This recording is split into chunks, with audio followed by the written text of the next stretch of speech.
একদম মিষ্টির দোকানের মতন নরম তুলতুলে রসমালাইয়ের রেসিপি শেয়ার করছি বন্ধুরা তোমাদের সাথে। এই রসমালাইয়ের রেসিপিটা খেতে দুর্দান্ত হয়েছে। আজকে তোমরা যদি এই রেসিপিটা সম্পূর্ণ দেখো তোমাদের আজই বানাতে ইচ্ছা করবে বন্ধুরা, এবং খুবই সহজ ও সঠিক পদ্ধতিতে বানিয়েছি।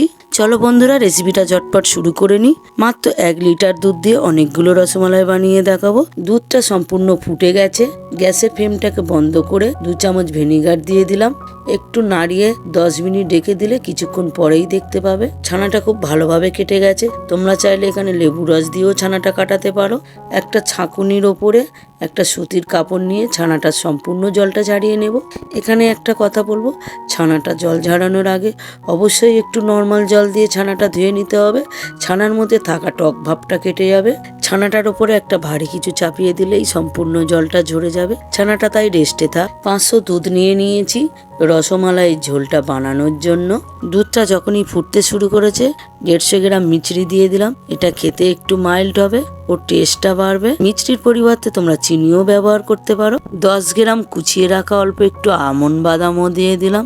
আরও একটু ফ্লেভার আনার জন্য 2টো এলাচ থেঁতো করে দিয়ে দিলাম। সাথে দিয়ে দিলাম অল্প একটু পেস্তা। এই রেসিপির টেস্টটা আরও দ্বিগুণ বাড়বে। দুধের মধ্যে মালাইয়ের ভাবটা আনার জন্য 1 টেবিল চামচ কন্ডেল মিল্ক দিয়ে দিলাম।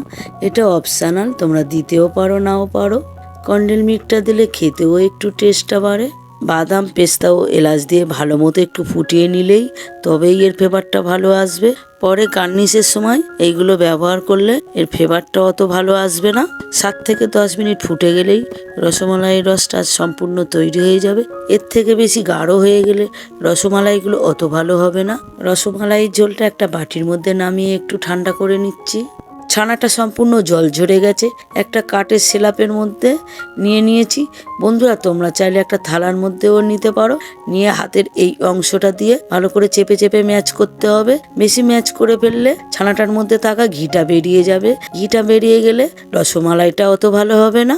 1/2 টেবিল চামচ ময়দা দিয়ে ছানাটা সম্পূর্ণ মেখে নিলাম। তোমরা এখানে ময়দার পরিবর্তে অল্প একটু কর্নফ্লাওয়ারও ব্যবহার করতে পারো। বেশি মাখা হয়ে গেলে ছানাটা আবার শক্ত হয়ে যেতে পারে। কোনো রকম ঘি তেল জল ছাড়া সবগুলো একই রকম ভাবে হাতের তালুতে এইভাবে বানিয়ে নিতে হবে।